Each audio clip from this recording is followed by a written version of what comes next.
சீக்கிரம் வெளியே வாத்தல.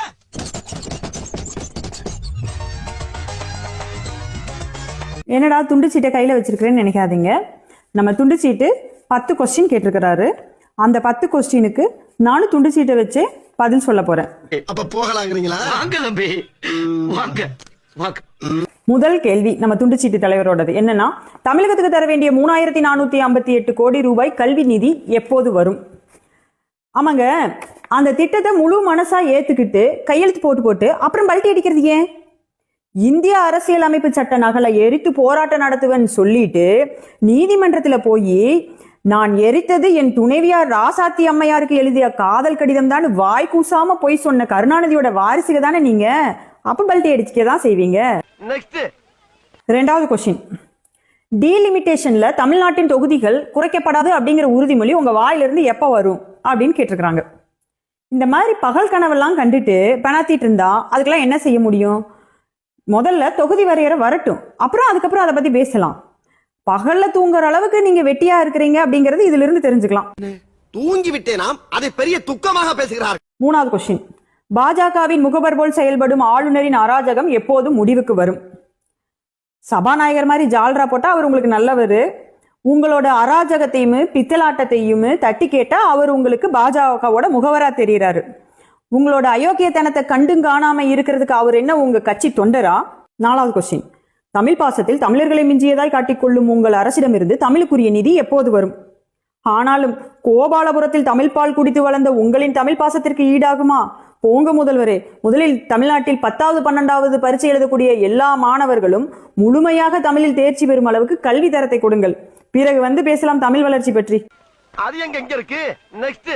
அஞ்சாவது கொஸ்டின், MGNREGA தொடரும் மாநிலங்கள் மீது நிதிச்சுமையை ஏற்றி ஊரக மக்களின் வாழ்வாதாரத்தை ஒழித்து கட்டும் விக்சித் பாரத் ராம்ஜி கைவிடப்படும் என வாக்குறுதி எப்போது வரும்? 100 நாள் வேலை திட்டத்தை 125 நாளா மாத்தினதே மக்களோட வாழ்வாதாரத்தை உயர்த்தணுங்கிற நோக்கத்துல மத்திய அரசாங்கம். ஆனா அதுல பஞ்சாயத்துக்கு 10 அட்டைய ஆட்டையை போட்டு சாப்பிட்டுட்டு இருந்தவங்களாம் இனிமேல் அதை செய்ய முடியாதுன்னு புலம்புறது புரியுது. ஆனா அதுக்காக நாங்கெல்லாம் எதுவும் செய்ய முடியாதுங்க.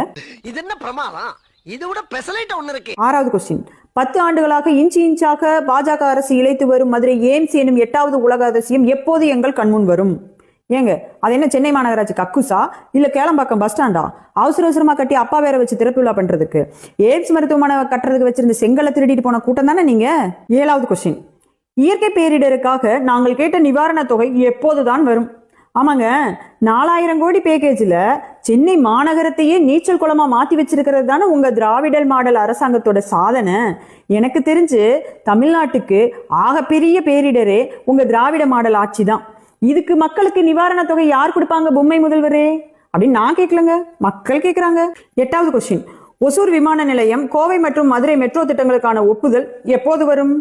நன்றாக படித்த அதிகாரியை கூட வைத்துக் கொண்டு விண்ணப்பங்களை பூர்த்தி செய்து டெல்லிக்கு அனுப்பினால் ஒப்புதல் அப்போது வரும். இந்த துண்டுச்சீட்டு எழுதுவர்கள் எல்லாம் கூட வைத்துக் கொண்டு விண்ணப்பங்களை மத்திய அரசுக்கு பூர்த்தி செய்து அனுப்பினால் எப்படி வரும்? அதெல்லாம் ஓகே சார். வேற என்ன? ஆனா பூரா தப்பா எழுதிருக்கீங்க. தப்பு தப்பாவா? என்னன்னு? கொள்ளை அடிக்க வந்திருக்கிறன்றதுக்கு வெள்ளை அடிக்க வந்திருக்கிறேன்னு எழுதிருக்கீங்க. 9வது கொஸ்டின், கீழடி அறிக்கை எப்போது வெளியே வரும்? நீங்கள் ஆட்சியிலிருந்து அகற்றப்பட்டு வீட்டுக்கு செல்லும் போது நிச்சயமாக வரும். 10வது கொஸ்டின், ஒட்டுமொத்த தமிழக மக்களின் ஒரு மனதான கோரிக்கையான நீட் விலக்கு எப்போது அமலுக்கு வரும்?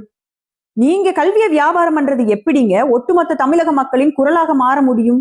இதுவரைக்கும் எந்த மாணவர்கள் நீட் தேர்வை எதிர்த்து போராடி இருக்கிறாங்க? டாஸ்மார்க் நடத்துறவனும் கனிம வளத்தை திருடுறவனும் மாநகராட்சியில டெண்டர் எடுக்கிறவங்க எல்லாம் நீட் தேர்வை எதிர்த்து போராடுவாங்களாமா? அதுக்கு நாங்க செவி சாய்க்கணுமாமா?